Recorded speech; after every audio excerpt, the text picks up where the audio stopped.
Hey, what's going on, everybody? Today we're going to be working on the double kettlebell snatch and how you can improve it so you can train it as a skill. Okay? So remember, whenever we're training with double kettlebells, we're always looking at how we can get more efficient at the movement pattern. Now we're going to back up just a little bit more. I don't know if you two can see me. Not too bad. Okay, cool. So today we're going to talk about the hike. We're going to talk about this thing called the A-frame, and it's how you're setting up your kettlebells so you can move them efficiently. We're also going to be talking about the float, how to finish properly, coming from the finish to the rack position, and then making sure that all of your power is coming from your heels. All right. So as you're going through this today, I'm going to allow you a little bit of time to actually do the movements. So when I'm coaching, you can write your questions in the comment box, and we can carry on a dialogue that way. All right. So there's going to be a little bit of time for play while I read the questions. All right. So be ready to just fire away with some questions. Okay. So first thing we want to talk about is this A-frame position. The A-frame position just means that we're going to have our kettlebells set up in an A-frame, okay, just like that. And we can probably use these dumbbells. Okay, so if we're thinking about like an A-frame with dumbbells, this is what we're talking about, right? So right there, these are 5 pounds. So these are going to be light, okay? This is an A-frame position. This is just going to be like a neutral, and this is a pistol grip position, right? So when we're doing our kettlebell movements, we want to be really, really efficient with our hike, okay? We also want to make sure that the tip of the A, okay, is centered on the body, all right? So we want it centered on the body. And then we just want to make sure that our foot position is set up properly so we can get a good hike position generated, okay? Now, when you hike, sometimes what happens is that if you decide to do a pistol grip, which is totally fine, you'll lead with your pinkies, and everything will kind of bulge out. Your shoulders will bulge out. But if we take this pistol grip and we go here, right, and we pack our shoulder, right, then when you pull and you snatch, your shoulders, they stay packed.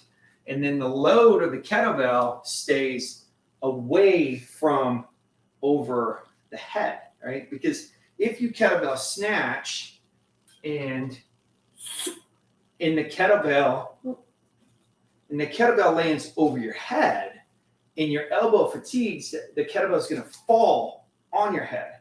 So just like if you press, the load of the bell is away from the body, all right? And we have good amount of flexion at our wrist.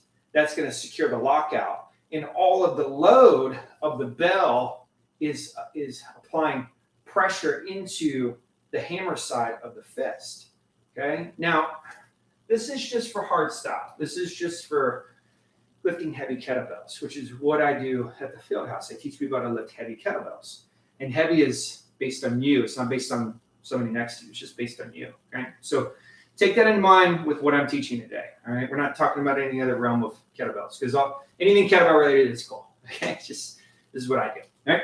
So with your setup, now we have a good understanding of this hike or of this A-frame position. Hopefully everybody can see. Okay. A-frame position right here. When you go to move the kettlebell into the hike position, you want to maintain this A-frame. Right? So imagine that, there was a magnet right here and it was keeping those handles in that position. Okay? Now, once you come out of the backswing, which is here, and we're going to be doing a snatch, we don't want to have the kettlebells get too far away from us, because if the kettlebells go too far away, then we've got to pull them back and press them up overhead. And we really want to just think that we're pulling up and punching. So if we take something that we're used to, like a towel, right? And maybe we want to shake the dust out of this right here. So we go here, right? So we bring it up and then pop it. But for this particular case, we're just going to bring it up, okay? So it's kind of like it's some black belt shit. Something that you can use to help, correlate the kettlebell snatch with something that you do every day. You pop the sheets, boom, it's a snatch. So instead of pop and, press down, you're just going to pop and punch up. Okay. So, but you wouldn't take your sheet and go here and then there. You want to keep it as close so you can get the highest arc, and then you can get all of the dust or whatever to go off your sheet. Maybe you got dog hair or something like that. Okay. So keeping the kettlebells close to the body is one of your biggest key factors to having a successful kettlebell snatch. Okay. And then maintaining that A-frame as you go overhead is going to help out as well, because it's going to maintain the load on the outside of the body. Now, when you do snatch, your lockout is going to be different than anybody else's. If you've got really, really junky shoulders, you're big, you may wind up snatching out here. Okay. If that's the case, start to do some trap mobility and just work one-arm snatches. Okay. Because if we double press, if you're big, you may press out here. But if you're doing one arm, you can get a little bit more streamlined going straight up. But you may press out wide for double kettlebells. And that's just the reality of it. Right? So don't beat yourself up if your snatch isn't perfect, because there really isn't any perfect repetition with kettlebells. There's just a path of best resistance, all right? And you just want to base that resistance on whatever your anatomy is giving you. Maybe your elbow doesn't lock out. That's okay. Try to get your best lockout and press on, okay? So hike, A-frame, keeping the kettlebells proximal to the body, close to the body, okay? And your finishing in that A-frame locked out position, okay? And then bringing it to the rack, and then making sure that you're keeping it close coming down. Double kettlebell snatches, if you're going really, really light and you're just trying to use it for maybe Tabata or something like that, from the top down, I think is really cool. But if you're working in a parameter that you're trying to build strength with it, I always recommend that you bring it to the rack position. It's also known as a half snatch. And that's going to be safer, because if you're working in those loads that are like, oh, shoot, this is kind of heavy. When you drop from the top with some heavy bells, you put a lot of risk on the arms and on the lower back. So from here, you hit that snatch, you come to the rack position, and you can work your clean as well. You're unracking for your clean. So you kind of get like a 2-for-1 doing snatches. You work your snatch, and you also work your drop for your kettlebell clean. Okay. So, because essentially a snatch is a clean over your head. And if you think about it, if you layer this where you are clean, right, and you go a little higher,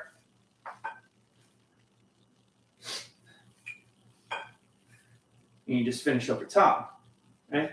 So, but the whole time we're doing this, if I do this, if I do cleans like this, I just pulled them into me, okay? I want to clean them up tight to the body. Now, if I do a snatch like that, holy cow, after a few reps, my lower back's going to be killing me, right? So we think about this in layers, okay? So low swing, mid pull, high pull, snatch, okay? And if we were to take the snatch and the clean and blend them together, that's really how you can create a really, really cool movement pattern out of it and layer the movements up.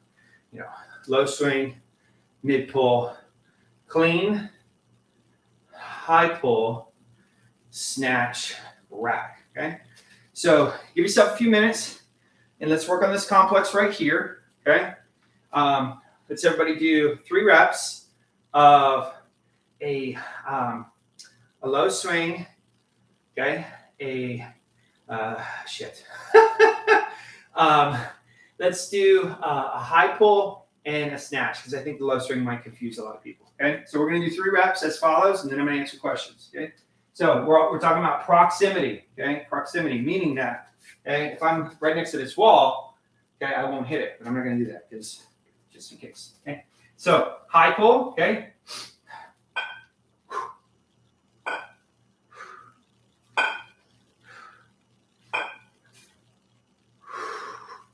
Okay, one more time.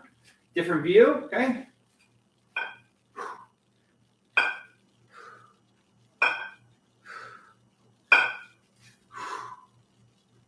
And at this point right here, okay, there's a good amount of grip on the handle, but not too much grip. If there's too much grip on the handle, the kettlebell's not going to be able to move and glide through for that lockout position. Okay, so remember, you only need a fair amount of grip here, a ton of grip here, and then just finish with a mild grip over here. So fair, ton, mild. Okay, so any questions that we have? Okay, see what we got. Give everybody a little bit of time to fire away. Now, if you're not able to participate today with the live skills and drills, no problem. You can watch this later, okay? So we got a question. When weightlifters train heavy to break records, is it advisable to swing or snatch 150 kg plus and break records in kettlebell, or just use kettlebells for cardio, getting lean with some strength increase? Whew. Okay, wow, you're barking right up my alley. Okay, so coming from that world, that powerlifting world, you know, anything you can build, anything that's weight, you can build strength with it. So to answer your question, is it advisable to swing or snatch 150 kg plus? So if we're talking like 150 kg two-handed, that's over 300 pounds. That's insane. Even insane overhead. I mean, it can be done, you know, depending on how big you are. In the kettlebell world, weight moves weight. So if you're a big individual and you're tall, you're gonna be able to move a ton of weight. But in relation to somebody who is maybe smaller, bigger, then it's all relative based on a percentage. So if you take a 400-pound guy and or a 200-kilo guy or 190 or something like that, and that individual does a one-arm clean and press with 92 kilos, and then you take a person that's 200 pounds or whatever that is, 97 kilos, 93, 92, 92, and they clean and press 100 pounds, then in my opinion, then they're both equally as strong, you know, because it's based on the individual in relation to the load. So if you're looking at it from that coin, then, or that lens, then I think that you can definitely build strength based on the individual, not on two people standing next to each other, because it really doesn't matter, you know, how much they can lift or how much you can lift. But if you both are lifting the same load in relation to your body weight, then you both are equally as strong based on you, the individual. You know, if you're 300 pounds and you lift 150 and I'm 200 pounds and I lift 100, we are equally as strong based on our relative anatomy. Like, that's it. Okay. And it really, you know, strength is strength. It's just meant to do one thing, you know, build dense muscle and, you know, and keep you less prone to injury. So now kettlebells have been dubbed as a cardio aid, right? And I think that not only are they a cardio aid, but they are a great tool for a well-balanced practical strength. not a lot of equipment needed to build strength with kettlebells. Ton of equipment to build strength with barbells. Barbells, plates, racks, all sorts of things of that nature. Kettlebells, all you need is a solid surface and a bunch of bells. That's it. And then you've also got to do a little bit of extra work, because if you want to clean and press, you got to clean the bell up to get it overhead. Whereas with the barbell, you have to take it from a rack and then you can press it. So you kind of get like double the bang for boom with presses. So because you got to clean it up. Okay. So back to the snatch. With the movements that you're trying to create with this, remember, we're always trying to work the hike. Okay. So we're going to do a few demonstrations of the hike, setting that up. Okay. Now remember, when you're hiking the kettlebell, we want to imagine maybe we have something on the small of our back. I'll use my water bottle for right now. Okay. We want to imagine that we have something on our back, and we're at 45 degrees right here. We don't want to be too flat over, but because we want to be ready to move the load. Okay. So right here, we don't want our shoulders out. We don't packed and retracted, so we can move efficiently, and we want to maintain our A-frame. Okay, we want to move the A-frame, not individualize. Okay, and all of your pressure is at that pinky right there, and you're trying to stab that back swing. Maybe there's a board there. Okay, so here. Okay, now if I shift too much, that's what happens. Okay. So let's see if we can get this thing to stay on board. Okay. So we're right here.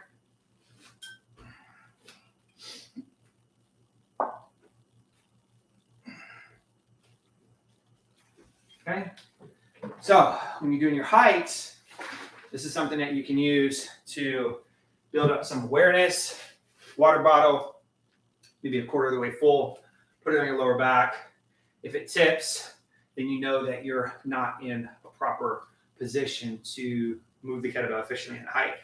Okay. Once you're proficient at that hike and it feels strong, then start to layer up your snatch. Okay. It's like this. Good. Instagram, if you got any questions, fire away. Okay. The only way that we're going to improve is if we ask questions. The best question is the one you ask. All right. So if you've got something right here, just type it out. There's no problems with it. Okay? You don't need to be shy. All right. This is already a weird world of kettlebells, and there's plenty of individuals out there that can help you. You just got to find the one you can connect with. All right. There's so many of us that are interested in kettlebells, but we're not doing anything to turn that interest into reality. So give yourself an opportunity with one of the excellent instructors that you see on the Kettlebell Kings page. Okay. Yeah. Okay. So now that we have that, we are going to layer it with the low, with the mid, with the clean, with the high pull, and with the finish overhead. All right. So this is going to be your black belt complex. Okay. So right here, now it's all about proximity. It's all about keeping that kettlebell close to the body. Okay. So we don't want to let it get far out. All right. So low, mid, clean. High pull, snatch. Okay, one more time.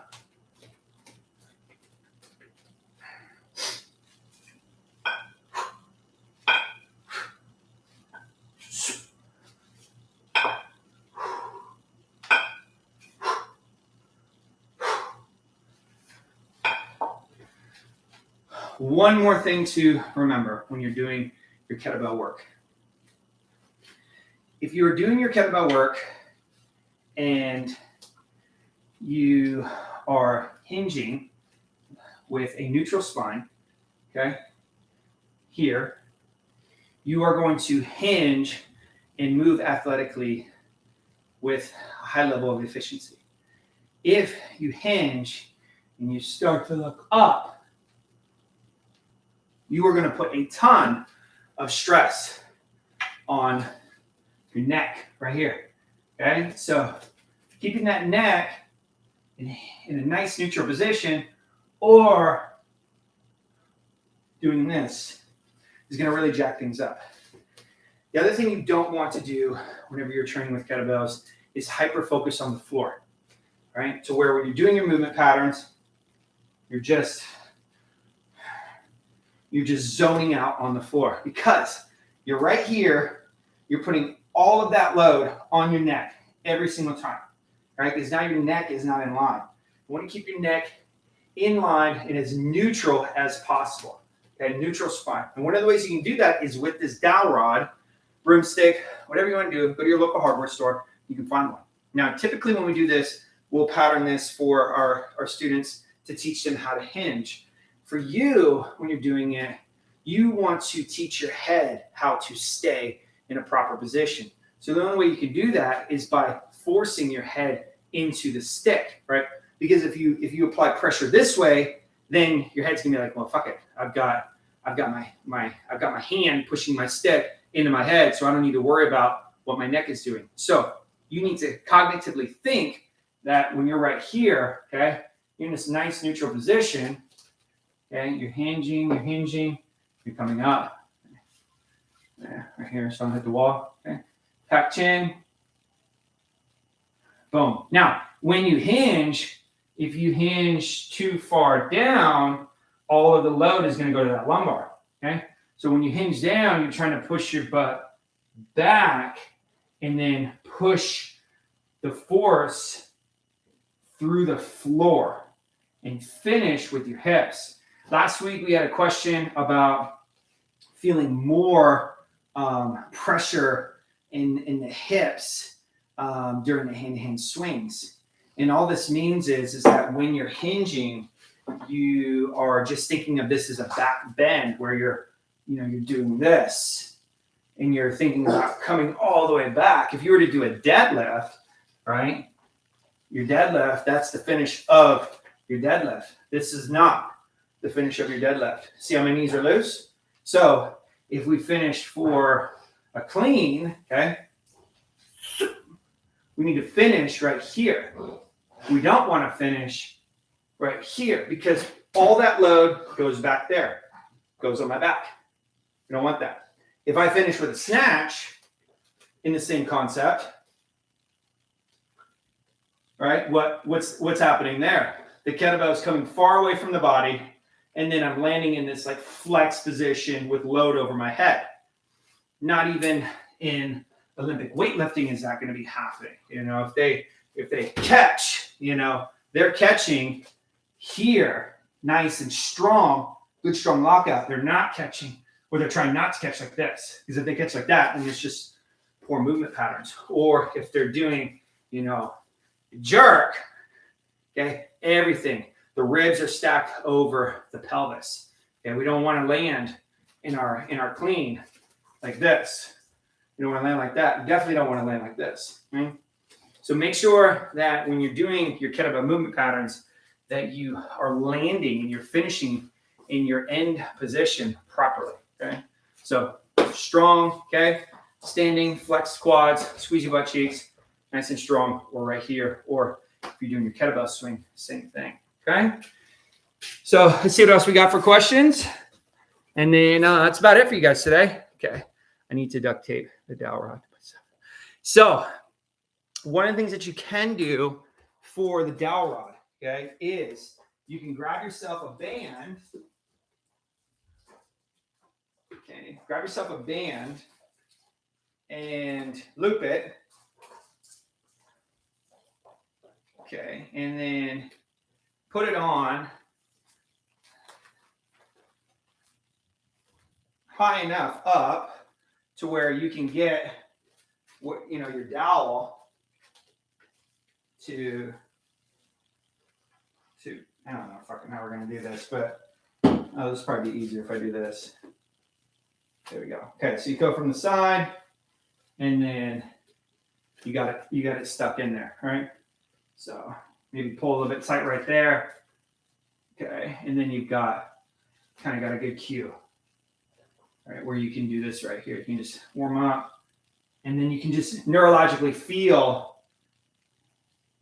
the dowel to the back of your head, and that's a way where you can build up that sensation of being able to keep a straight spine during your hip hinge patterns. Okay, so yeah, you got it, man.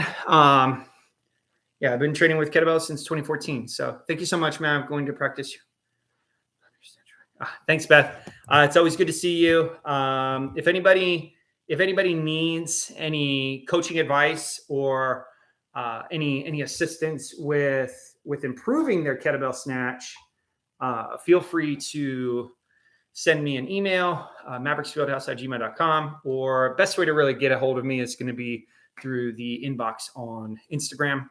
And yeah, so feel free, and look forward to chatting with all of you that have been on today. I appreciate your time. And remember, the complex that you're going to be trying today is going to be a low swing, a mid pull clean, and then high pull and snatch. Okay. And you're wanting to do, 8 to 10 sets of 2 to 3 rounds of that complex. So the complex 1 rep will be low swing, mid pull clean, high pull snatch. Okay. Nothing too heavy. You're not trying to break any records right here. You're just trying to get really good at writing your name in calligraphy. If that makes sense. Okay.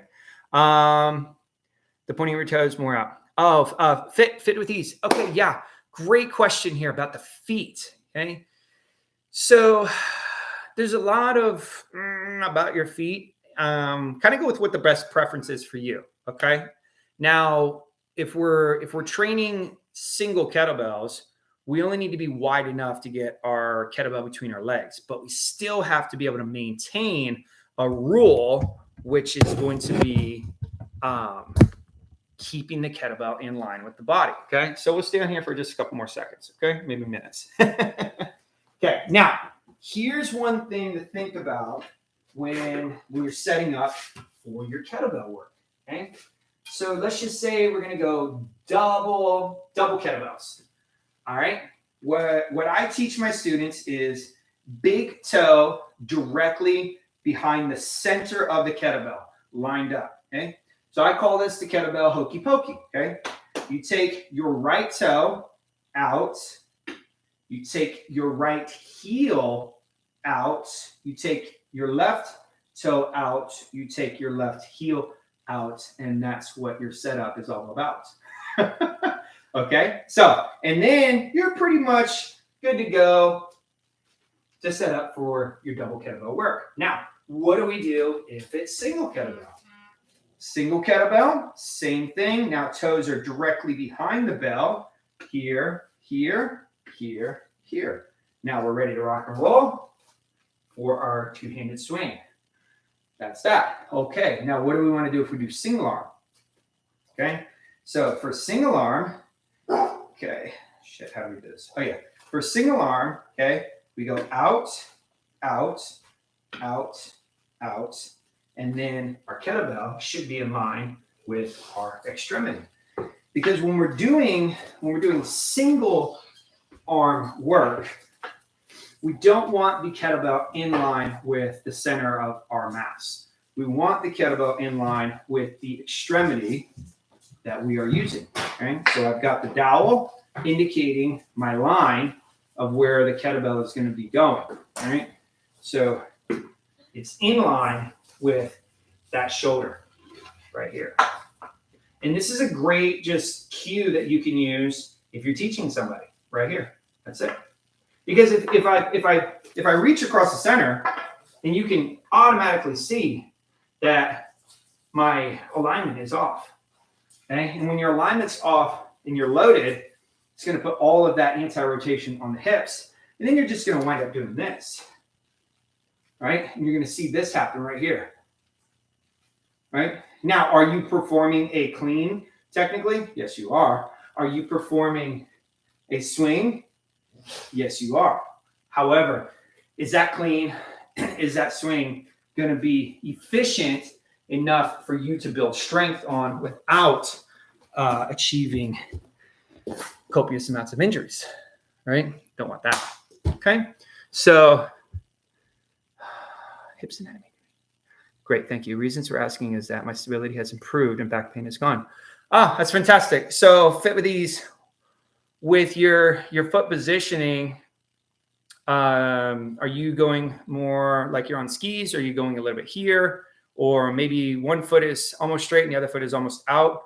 I ask these questions because they're going to be based on your anatomy. Maybe one femur is longer than the other, or one tibia is longer than the other. Your hips could be genetically just off-centered, from birth. And so these are some things that you always want to be aware of whenever you're doing unilateral kettlebell strength training, because it puts your body in a compromised position under load. So ensuring that you're lifting 2 bells in the brain, but you only have one, is how you're going to prevent some injuries from happening. All right, y'all, that's that. I hope you guys have a great day. Keep me posted. And again, you can inbox me on Instagram, Maverick's Fieldhouse. And I'd love to chat with you guys that have been creating a dialogue with me here. You're not obligated to where you need to join the Fieldhouse or anything like that. If I can just be a beacon of knowledge for you and help you progress, then go ahead and reach out. Don't feel as if like, oh shit, if I reach out to one of these coaches, I'm going to have to buy something from them. It shouldn't be the case. We're just here to make your life easier. And if you want to make it even easier, then, you do a plan, but you don't have to. There's no rules on it. Okay. Hey, what's up, Roger? And I'll catch up with you guys soon. Okay. You guys have a great one. Bye.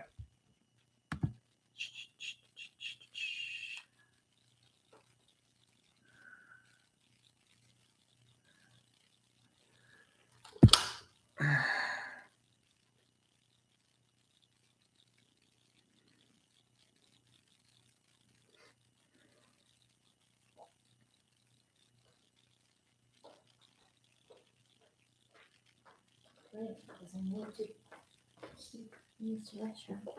I was like, oh my god. Yeah, end. Thanks, babe. All right, I need to eat.